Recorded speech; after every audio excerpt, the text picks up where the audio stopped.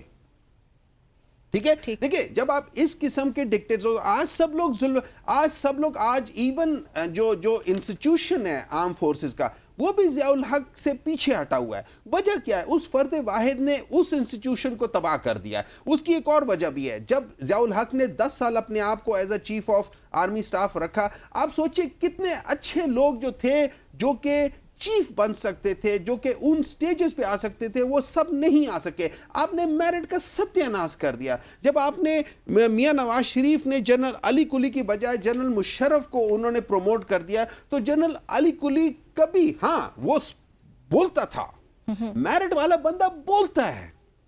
نواز شریف صاحب کا آپ نے نام لیا, انہوں نے پرسوں بھی جب ان کی سپیچ سامنے آئی صدر بننے کے بعد تو وہ بہت ڈیفینسو نظر آئے ہمیں. شہباز شریف صاحب نے بھی عدلیہ کو ایک بار ٹارگٹ کیا, ایون کالی بھیڑیں کہہ دیا. پہلی بات تو یہ کہ یہ کالی بھیڑیں کس کو کہہ رہے ہیں, اور دوسری بات یہ کہ وہ عدلیہ کو اگر حکومت میں ہوتے ہوئے کوئی ٹارگٹ کرے تو کیا کنٹیمپٹ آف کورٹ یا وہ سب چیزیں ان پہ لاگو نہیں ہو رہی؟ دیکھیں دو چیزیں ہیں, ایک تو ان کے اوپر ڈیفینیٹلی جس طریقے سے یہ کالے بھیڑے کرے ان کے اوپر ضرور ہونا چاہیے. ڈائریکٹلی کہہ رہے ہیں کہ اس وقت وہ ہے کالے بھیڑے. آپ بتائیں کس بات پہ کالی بھیڑے ہو سکتے ہیں؟ آپ کلر بلائنڈ ہو سکتا ہے جن لوگوں کو آپ کچھ اور کہہ رہے ہو سکتا ہے وہ چیز ہو اور آپ لوگ کچھ اور سمجھ ہو. دیکھیں بات یہ ہو جاتی ہے, آپ نے دیکھنا ہے. لیکن ایک سوال اور بھی اٹھتا ہے, ابھی کل ہی وہ ہوا تھا, وہ چیف جسٹس صاحب کا ایک لیٹر, جو کہ یہ یاد رکھیں جو کہ میرے خیال میں 5 یا 7 مئی کو لکھا گیا تھا, لیکن ابھی وہ سامنے آیا ہے. اس میں چیف جسٹس صاحب نے میری نظر میں تو انہوں نے کوڈ آف کانڈکٹ کی وائلیشن کی ہے. ٹھیک, اور اگر یہ کوڈ آف کانڈکٹ کی وائلیشن ہے تو میرا ایک سوال اٹھتا ہے, میں نے کل بھی ایک پروگرام میں سوال اٹھایا تھا, میرا سوال اٹھتا ہے کیا اس کے اوپر سپریم جوڈیشل کاؤنسل کو کچھ کرنا چاہیے یا نہیں کرنا چاہیے, ریفرنس اٹھانا چاہیے کہ نہیں اٹھانا چاہیے. دیکھیں اس ملک کو اگر ہم نے ٹھیک کرنا ہے نا, دیکھیں کاکڑ صاحب نے کیا کہا ہے, کاکڑ صاحب نے اپنے ایک انٹرویو میں انہوں نے دھمکی دیے ان لوگوں کو کہ میں فارم 47 کی ساری باتیں بتا دوں گا. کہا ہے کہ نہیں کہا ہے؟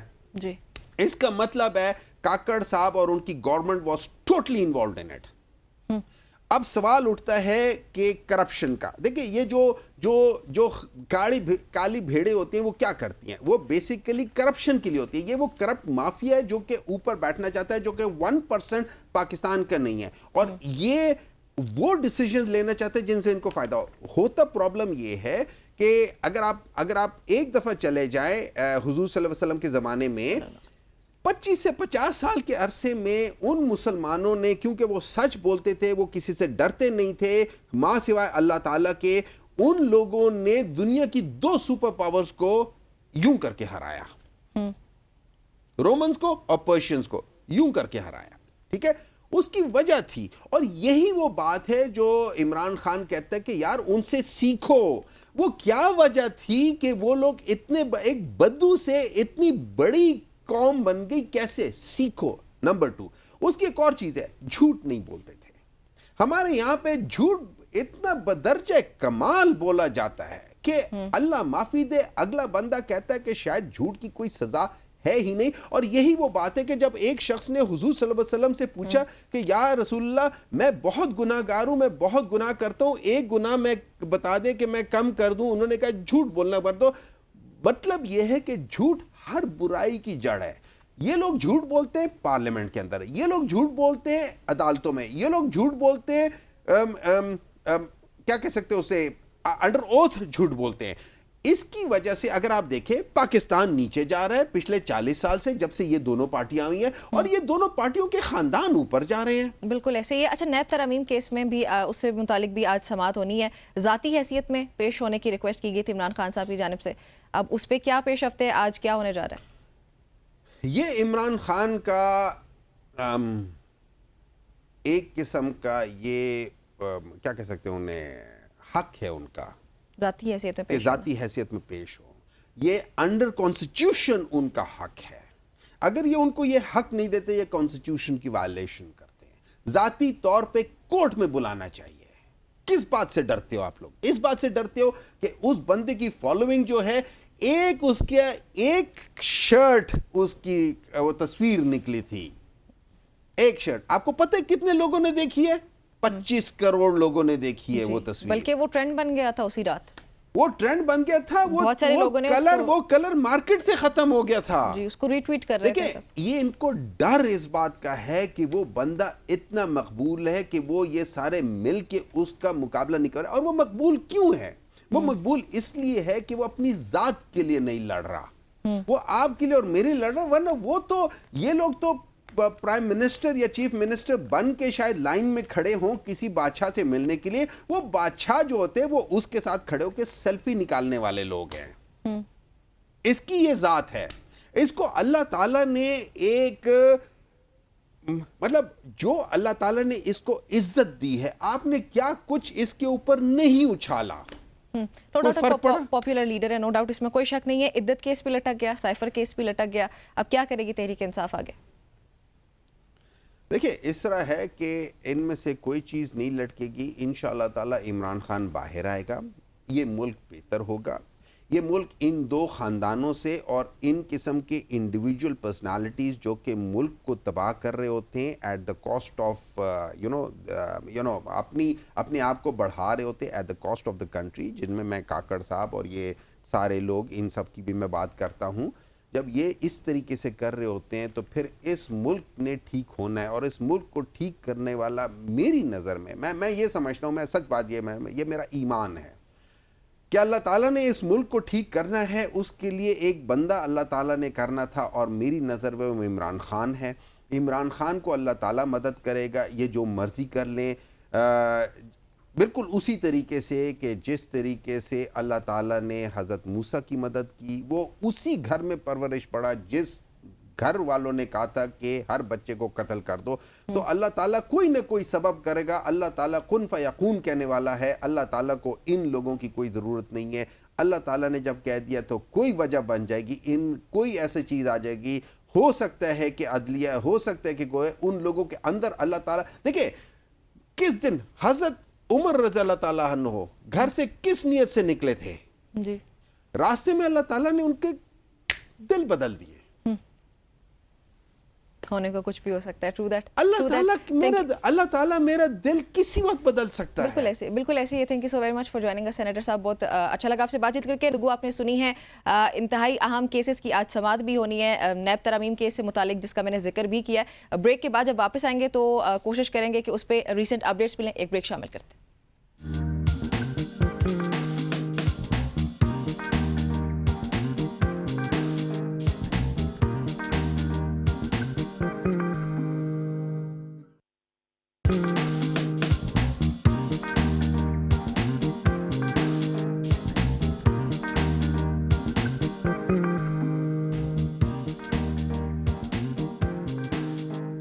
ویلکم بیک ایوری بڈی. ایک بار پھر سے خوش آمدید کہتے ہیں آپ کو صبح کی سوچ میں. ابھی کے سیگمنٹ میں ہم بات کرنے لگے ہیں کچھ مہنگائی کے حوالے سے اور خاص طور پہ ادویات سے متعلق. تو مہنگائی کی ستائی عوام ہماری ہے اور یہ ایک حقیقت ہے. آپ کسی بھی شخص کے پاس 5 منٹ کے لیے بیٹھتے ہیں, باہر کہیں نکلیں اور بات چیت کریں اگر اپنے لوگوں سے, تو آپ کو پتہ چلے گا کہ عوام ہمارے اس وقت کتنے ستائے ہوئے ہیں. اور ان پہ ستم ظریفی یہ کہ اب ادویات اور بیماریاں بھی بہت عام ہیں آج کے دور میں. تو ادویات خریدنا ہر انسان کے لیے آلموسٹ ہر گھر میں کوئی نہ کوئی شخص ضرور ہر وقت بیمار رہتا ہے. اس کے لیے دوائیاں بہت ضروری ہوتی ہیں. لیکن اب ہماری گورنمنٹ نے کیا یہ جی کہ ادویات کو ڈی کنٹرول کرنے کے بعد ان کی جو قیمتیں ان میں اضافہ ہو چکا ہے. اور وہ اضافہ بھی معمولی نہیں ہے بلکہ جو آپ کے ہوش اڑا دینے والا اضافہ ہے. تو بجلی اور گیس کے ہزاروں روپے بلز آتے ہیں. اس کے بعد اگر کسی کو دوائی خدا نخواستہ خریدنا پڑے اس کے لیے وہ کتنا زیادہ مشکل ہو چکا ہے.